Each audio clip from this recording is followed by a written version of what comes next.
Hello everyone and welcome back to the channel, or if you're new here, welcome to the channel. Jurassic Collector here, and that's right, I'm back. It's been a while. It's been like almost 3 years I think since my last upload at this point.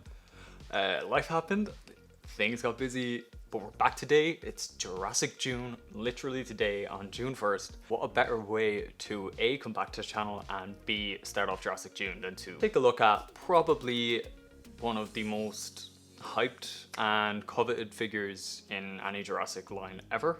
As you can see in front of me, we've got the brand new, fresh from the factory, Hammond Collection Jurassic Park 3 Spinosaurus figure, and wow, what a beast. I know I've never done any Hammond Collection figure reviews before, but honestly, since I've been gone from the channel in the last couple of years, the Hammond Collection line specifically is actually where I've been focusing most of my attention. And the Hammond Collection is going through a kind of rebranding right now with this whole True FX kind of redesign for the packaging and the figures. So what a better time to start reviewing the Hammond Collection figures than now. So let's just start off with the Spinosaurus. As you can see, the Hammond Collection features a very kind of different aesthetic from mainline. It's kind of going for a much more darker, kind of serious, metal, almost crate aesthetic. And we've got some like bolt details there, which is really nice. There's a big Jurassic T-Rex logo there, which is like in a nice kind of embossed reflective effect there. The same with the Spinosaurus here. It's like I'm not sure if it's kind of a render or it's like a drawing maybe.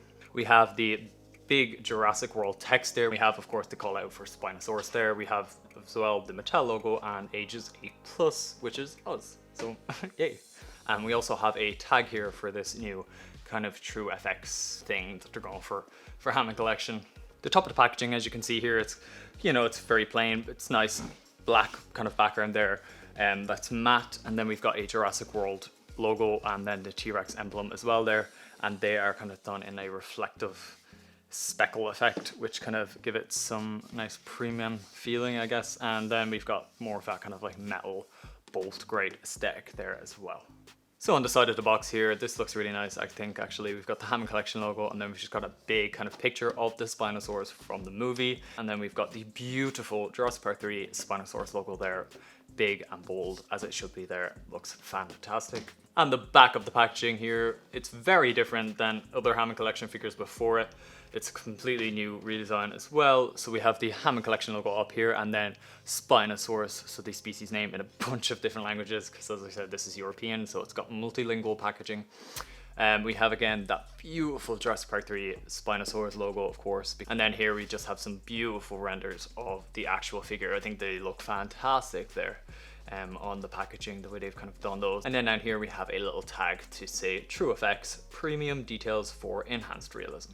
On this end of the packaging, we just have the Hammond Collection logo, and then a little bit of the Spinosaurus there from the front. That render kind of wraps around the side of the box, and I actually really like that. I think that's actually just really nice attention to detail. Okay guys, I don't know about you, but I'm more than ready to open this and take a closer look at this figure out of the packaging. The packaging for this Hammond Collection refresh looks great. I really like it.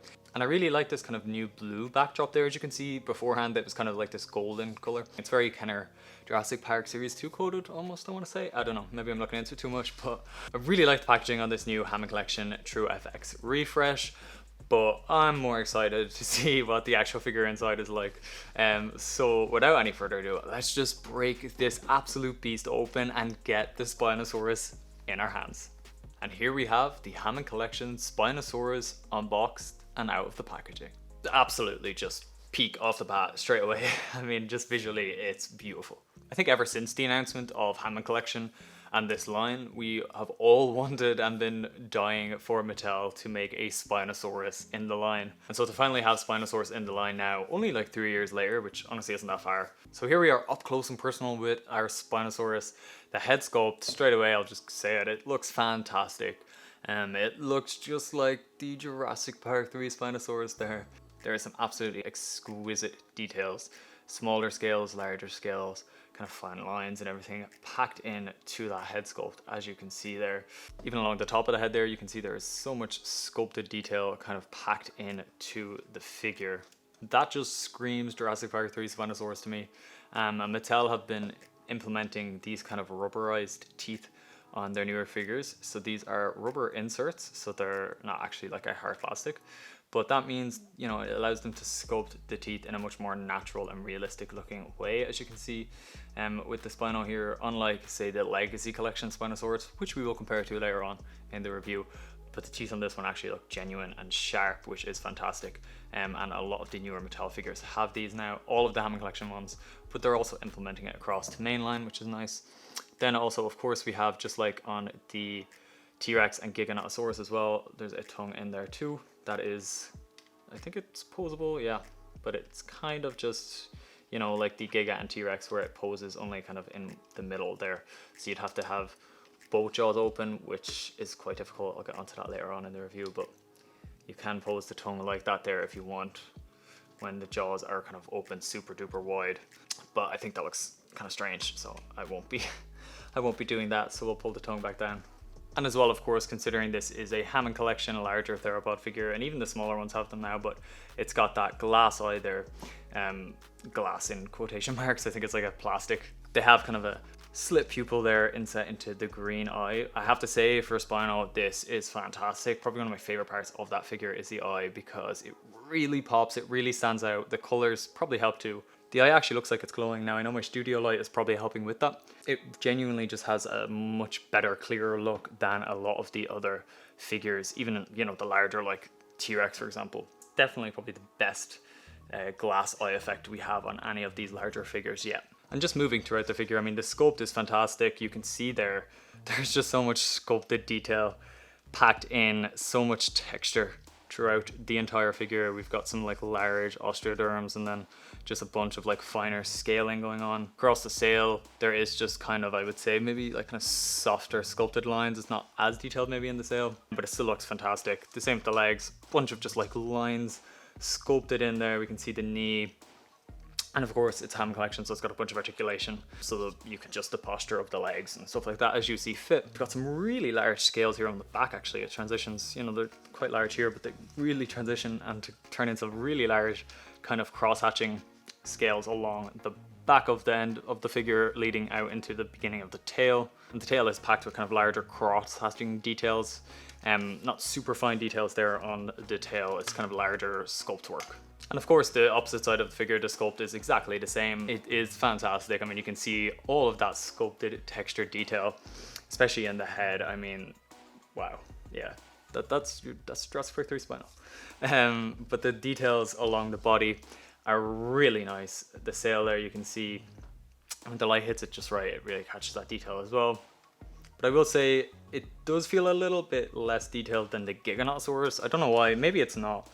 But I do feel like the Giga just felt more detailed, just straight out of the box, you know, hands-on first impressions. I'm not too sure why that's the case. Maybe the Giga isn't actually that much more detailed, but the sculpt is fantastic. I really like it. I love these new implemented teeth. And the feet aren't massively oversized either, which is nice. They are relatively proportioned fairly well, which I appreciate as well.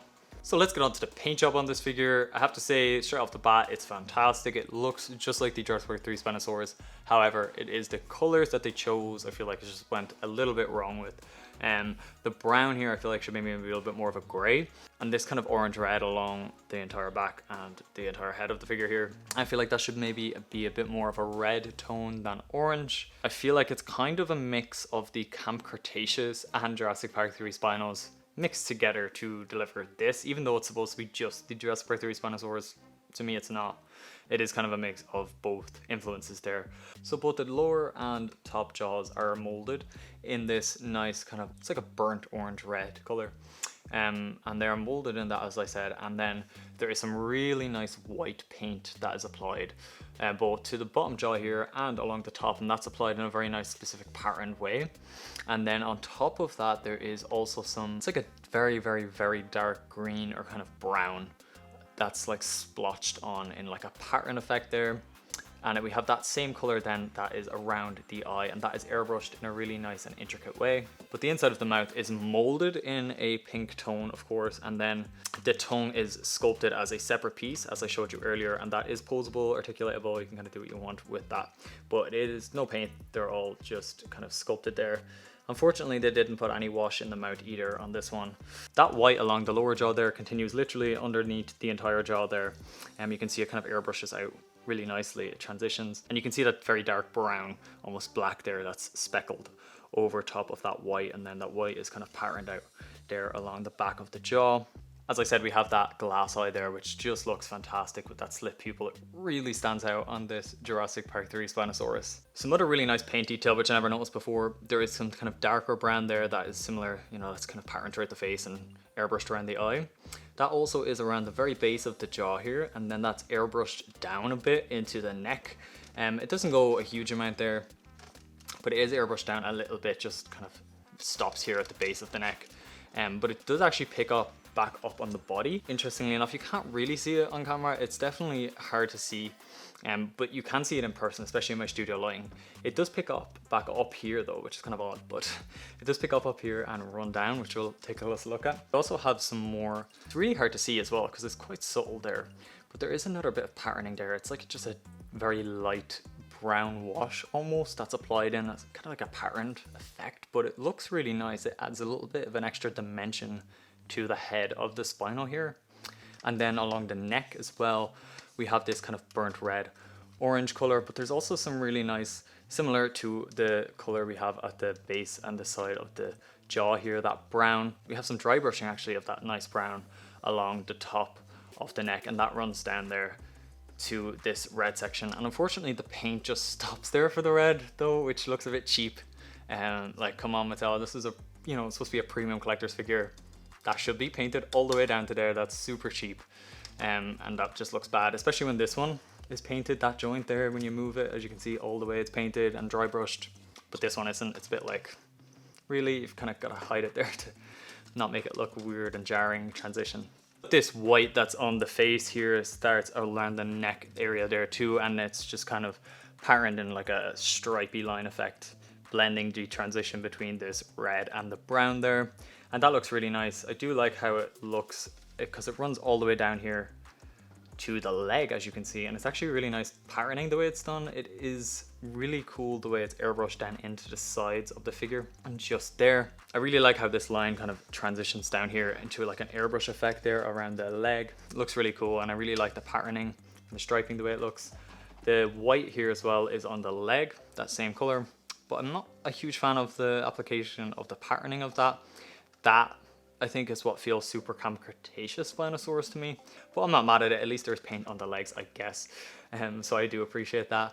And then there is actually some of that dark brown as well that's along the side of the neck, and that runs along the back there. That is airbrushed along the very front of the leg there too, so it kind of gives it a bit more dimension. And you can also see there is a lighter brown, very light brown actually, dry brushed here, just in this area though. I wish we saw that more throughout the figure. It would definitely help it pop, and it feels super Hasbro Jurassic Park 3 Spinosaurus to me. Then we get into the sail of the Spinosaurus, probably the most important part of this figure's design. Now, when we first saw promo images of this, there was absolutely like zero blue on the sail at all, which of course the Jurassic Park 3 Spinosaurus has, you know, it's a very iconic design, and specifically the sail of the dinosaur, it's just beautiful, and it is really iconic, and it has a very visually striking design. They captured it fairly well here actually. This white is patterned similar to we have the patterning here along kind of the main body, but it is kind of airbrushed on, which, you know, that application looks different 100%. I'm not a huge fan of how different the application looks, you know, because this definitely does look quite airbrushed and nice, and then this looks quite, you know, placed on like a pattern, but I'm not too mad at it. I really do appreciate almost the like diamond effect there just along the very base of the sail. Very, very nice, because in the movie it looks just like that. It has that kind of diamond effect. It does have it more in the movie, but at least we have that kind of the idea of it here on the figure. And then we have white kind of striping along literally each section of the spine there too. We have this lighter, almost, I want to say like it's kind of peach salmon pink that's kind of dry brushed. And then underneath that, we have that light blue color. So it is there on the figure. In person, it looks really good, I can't lie. You can definitely see the blue in person. On camera, it is definitely showing up too. Is it as prominent and visually striking as it should be and like accurate to the movie? No, it's definitely not. And I'm not sure why, honestly. Like they can do it. I feel like it's just that they choose not to. And I mean, they know the blue's there, it's on the figure, right? So they just chose not to apply it in the specific way and the specific color. Why, I don't know. So this is the, you know, the best we're gonna get, and it's not too bad.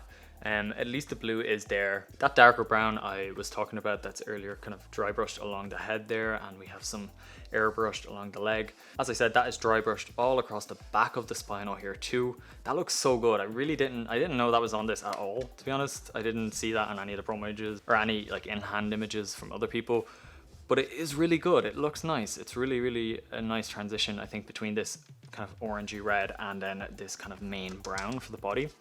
That dry brushing really does help seal it and just make it look a little bit more premium, I guess. So the tail is interesting because I want to say the tail is almost molded in this red and then everything else is painted on. So we've got this brown airbrushed on. That's exactly the same. I will say they matched it perfectly. It matches the sides of the figure there. And that looks really nice, that transition. And then it turns into kind of a white. As you can see, that's airbrushed. And then we've got the very tip is red. But if you just look at the top of the figure's tail, it's entirely red. And then you move along the side, you can see there the airbrushing and kind of effect that they gave it. And then along the base there, it's primarily white airbrushed, and then there's just a little bit of red there too. So while we're here, I'll just show you guys the underside of the figure. Some fantastic sculpted detail there, and you can see kind of how the paint looks as well on the underside of the figure. So that white airbrushing starts just below the very base of the jaw there, and that white, it literally airbrush and runs all the way throughout the base of the figure there. And the sculpt looks really nice too. It's definitely softer underneath the figure than it is on the sides and top, but it is still sculpted really nicely. That white, as I said, runs all the way down there, almost to the tip of the tail. We have a little bit of red there, breaking it up just so that it's not, I guess, entirely white, but there it is from the bottom view of the figure. So overall, I feel like the paint job is actually really nice on this figure. As I said, the tones of color, I feel like are the main issue I have with it. The application of the paint is nice. Could it be better? Yes, 100% for a collector's figure, especially at the price point of this. 100%. I feel like there should be, especially to match, you know, for again, consistency, I feel like there should be some kind of white airbrushing maybe along the back of the arms or something, just to make it pop a little bit more. So maybe dry brushing on the feet, and maybe some of that white that's kind of airbrushed along the sides of the, just literally there, the way that's airbrushed on. I feel like that would have looked great as well. Airbrushed along the back of the legs of Spino there, like they done similar on the T-Rex figure. They kind of airbrushed it in a similar effect there, the way I'm talking about. And I feel like that would have worked really well on Spino, and it just would have helped it feel a little bit more premium, a little bit more paint, and a little bit more consistent as well to the previous releases. But overall, I'm really happy with how this figure looks, and I'm really glad that it does have the blue in the sale, even if it is very light blue and not super accurate to, you know, how it is portrayed in the movie. I'm okay with that. I can live with it. At least it's there and they didn't leave it out. So next up, let's just talk about the articulation, which is the main selling point of the Hammond Collection figures, other than like the more movie accurate paint jobs. So of course this features a bunch of articulation. There is a total of 19 points of articulation, 20 if you include the wire tail. It depends. But the wire tail is of course like poseable, so I kind of count it. So technically there's 20 points of articulation on this figure. Actually, if you count the tongue, 21. So a bunch of articulation. So let's take a close look at all of that. Okay, so here's the head of the Spinosaurus, and of course this does feature 2 points of articulation like all of the other larger Mattel carnivores in the Hammond collection. So the bottom jaw can open just like that. Now the top jaw also opens, but it's really hard on my figure, and it feels like it's gonna snap every time I do it. The QC on that is really shoddy, really bad. Again, especially for a price point of these figures, that's just not acceptable. But the head there does have 2 points of articulation, but I am afraid of moving that top jaw too much. But honestly, I don't like how it looks anyways with the top jaw open. It looks like a Jurassic World movie monster. It looks ridiculous like that. So I'll always just kind of keep it posed like that with the bottom jaw only open anyways. As I showed you guys earlier too, the tongue is articulatable. As you can see, it kind of posed there. Only in the middle though, of course, like the other large theropod figures. The tongue, you know, it sticks up in the middle, or it can be placed down like that. And also the sides of the jaw, like on the T-Rex and the Giganotosaurus, there are this kind of rubbery tendon material which make it look more realistic, but mine's not set in there properly, so I think that may be why part of the issue of the jaw closing there, the way the skin kind of folds. Now I get it looks kind of, you know, more naturalistic and stuff like that, but it looks a bit weird there on mine. At least on this side.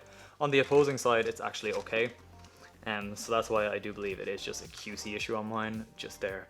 That makes it look a little bit odd, the way the skin flap is kind of just like hanging. Then at the middle of the neck here, we have a point of articulation, of course, and it's kind of almost like ratcheted there. But we actually get some nice articulation from that point there, as you can see, if I hold the base of the neck there. So you can get some nice side to side movement out of that. And then also some pretty good up and down, actually, specifically down, I would say. As you can see there, it is just kind of in an up. That's as far up as this point of articulation will go, but it does allow you to go down pretty good as well. And especially then when you bring in this other point of articulation down here at the base of the neck, this allows you to get some great articulation there. So that can look up really far there. And you can also look up really far down, almost 90 degrees, honestly. Damn, that's some really great articulation there at the base of the neck.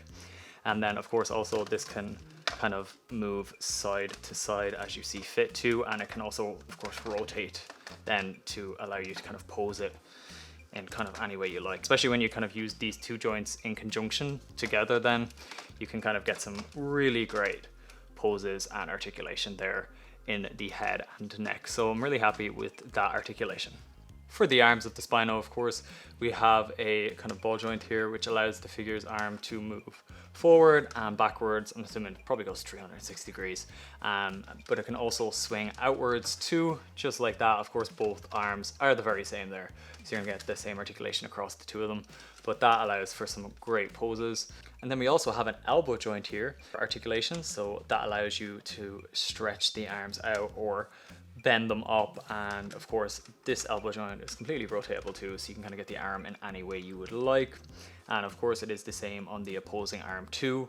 And then the hand as well, at the wrist there we've got another articulation point, which I love. Now only kind of these larger theropod figures have these wrist articulation joints, but the hands have some great articulation there because of that wrist joint. Love that. It's going to allow for some great posability, and of course this wrist is posable too over there. So those 3 points of articulation together on the arms allow you to get some really nice posability there in the Spinosaurus. There is no mid-torso articulation joint on Spino, unlike on the T-Rex, and of course the Giganotosaurus did not have that articulation joint either. Literally from an engineering standpoint, I have no idea how they would have figured that out or made that work, so that's totally fine. Of course the legs here have 4 points of articulation too, just like all of the other larger theropods in Hammond Collection. So we have just there at the hip region, and the hips, I will say, are sculpted really nicely. They're not like really bulgy and bulky like on the T-Rex. Like on the Giganotosaurus, they are more streamlined and kind of refined into the body, which looks great. But that articulation point, of course, there at the hip we've got. Then we also have a knee joint there too, which is kind of stiff on mine there, but you want it to be stiff, honestly. I'd rather them be stiff because over time, at least, it will stand the test of time. And then, of course, that rotates any kind of way you want it to. Here at the ankle, I want to say, maybe, I'm not too sure of the anatomy of this part, I don't know, ankle-ish area, we have another articulation joint, as you can see, and that can bend back and forward as well, of course, and it can also rotate any which way.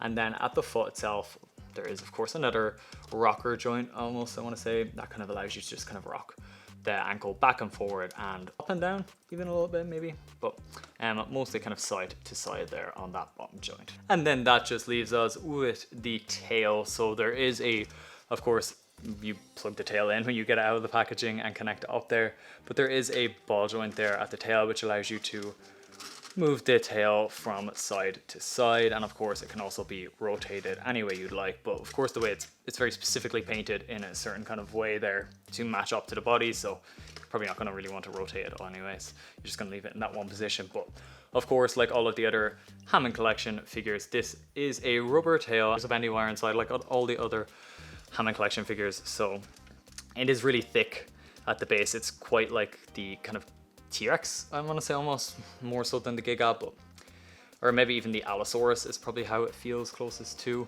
But there is a wire in there which allows you to pose that tail kind of in any way you would like, and it actually runs out to just about here, so it actually goes fairly close to the end of the tail, unlike some of the others. There's also even a bit of dry brushing there at the very end, which is kind of odd because the brown ends back here, as you can see, and then there's white. But there's a bit of dry brushing, and it is intentional because it's over here too, so it's not just on that other side. So it is definitely supposed to be there. I guess it's to maybe help with the transition from the white to the red. So I do appreciate that little attention to detail from them. Okay, so now it's time for some comparisons. Of course, I first brought in the original Mattel Spinosaurus from the Legacy Collection back in 2018. I tried to get both of these in frame together, but I've got the Legacy Spino in front of the Hammond Collection one. As you can see for scale there, the Hammond one is obviously much bigger in the background. I mean, the presence of it, you can see even the sail. The shape of the Hammond one is even different. But it's just a much bigger figure in general.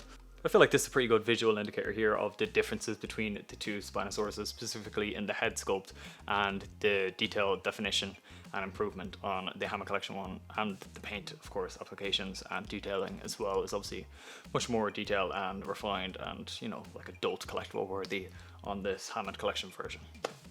I feel like here's the best comparison of the head sculpts on the two Spinosauruses here, and you can really see the difference in the teeth. As I was talking about earlier, the difference in these separate insert molded teeth on this new figure compared to the 2018 Spinosaurus, which had the teeth just sculpted in there. They're able to make them much sharper looking and much just smaller and more realistic. And they mold them in this like rubber material here. They're separate insert pieces. And obviously you can see a big difference in the colors too, and the sculpt and texture and everything. It's all much more improved over here on this new Hammond version. And you can kind of see here I've got them posed in kind of a similar way, just to show you kind of the differences in how they look, how different they look, I guess, when they're posed even in a similar way. I think it's time for some other Jurassic Park 3 comparisons now. So let's take a look at some Hammond Collection figures. So we've got the Hammond Collection, of course, the Velociraptor male, and we also have the female Velociraptor from Hammond Collection. You can see obviously the scale of the raptors with the Spino. Obviously Spinos is much bigger than the raptors, as it should be. I can't even say these necessarily look that great together, because these raptors are very early kind of Hammond Collection, and they've got some wacky proportions. I mean, the feet are absolutely egregiously oversized, and the paint jobs are quite simplistic and basic, especially considering, you know, they were supposed to be more adult premium collectible figures, but they still look nice with the Spinosaurus here. So now let's go on to some larger herbivores. So here we've got a Hammond Collection Jurassic Park 3 Corythosaurus there, so you can see the size comparison. It's amazing that we've actually got a Corythosaurus from Mattel, and it's the only one we've gotten too, the Hammond Collection one, but that's fine by me because it's, you know, obviously the most accurate version of a Corythosaurus we'd get anyways, so I think it looks really cool. And for another herbivore comparison here, we've got the Jurassic Park 3 Hammond Collection Ankylosaurus there. You can see size-wise, of course, Spino is massive in comparison there to Ankylosaurus, but they actually look really good. This is like probably my favorite Mattel Ankylosaurus, even though it doesn't have like total paint. But and then for a larger theropod comparison, here we have the Hammond Collection Jurassic Park 3 Ceratosaurus figure. It's quite an old one now, actually. At this point, it was kind of early Hammond Collection days, but it's definitely one of the better Hammond Collection figures, from back in the early days at least. These look pretty sick together, I can't lie. I really like them. The reds are like completely different shades, and obviously like they never interacted in Jurassic Park 3 or anything, but having superposable, super accurate, really great detail versions of each of these species from Jurassic Park 3 it feels so long overdue, especially from a movie that's from 2001. It's kind of wild that we're getting figures of it now in 2025, but here we are. I'm here for it. These two look fantastic together. And then for some idea of the scale of the Spinosaurus, just to show you how big it is, here we have the Hammond Collection Tyrannosaurus Rex. Again, I think this was the very first large theropod we ever got from Hammond Collection from Mattel.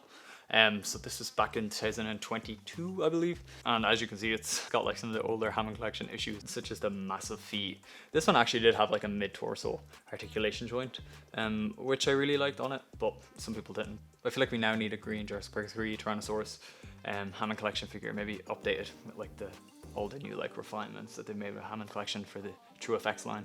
It'd be really cool to see a Jurassic Park 3 Tyrannosaurus Rex, I think, for it to battle off against the Spinosaurus there. But you can see the scale Obviously, Spino is dwarfing Rexy, but they look fantastic. I don't think they look like misplaced together, even though this is older and it has like some of those other issues. I think they look really good together. And then for our final comparison of the review, let's just bring in our Jurassic Park 3 Hammond Collection Alan Grant figure. This is the only Jurassic Park 3 human figure we've ever gotten from Mattel. And we got this a couple of years ago at this point. This came with the female Velociraptor that I showed you guys a couple of minutes ago. But yeah, I feel like we're completely overdue more Hammond Collection human Jurassic Park 3 figures, or at least just Jurassic Park 3, even if they're legacy equivalents, that's fine too. But we need the Kirby's to go along with the Spino now. You know, we can't just have Alan on his own. We need like Billy too. But I specifically want the Kirby's, Paul and Amanda, to go alongside the Spino now. I feel like the scale there looks great, but we need some more JP3 human figures to actually like build it out. We've got most of the species now from the movie in terms of dinosaurs, but we just kind of need the humans now to complete that. And there you have it. That is my review for the brand new Mattel Hammond Collection Jurassic Park 3 Spinosaurus. Overall, I really like this figure. It's a really worthy addition to Hammond Collection, and it's one that we've been waiting on since 2022 when the line was first announced.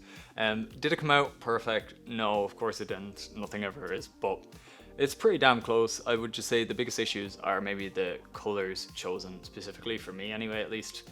I think the colors that they chose are just a little bit off, and just maybe some of the ways that they applied the paint, specifically up here in the sail. But overall, I am quite happy with it. It's not one-to-one to movie, but it's pretty damn close, and it's definitely the best Spinosaurus figure we've ever gotten in any Jurassic line, like ever. So I'm here for it. I didn't mention it at the beginning of this video, but pick this up from Amazon UK, and I will have a link down below that you can check out for yourself if you are based in Ireland or Europe. If you're based in the United States, of course, this will be available in Target, and they're releasing, I believe, on June 1st, which is the day this video is going up. So they should be available from today for you guys to be able to go and check out. If you're in the States, there you can get them from Target. Otherwise, across the world, I'm not too sure about like local availability in each country.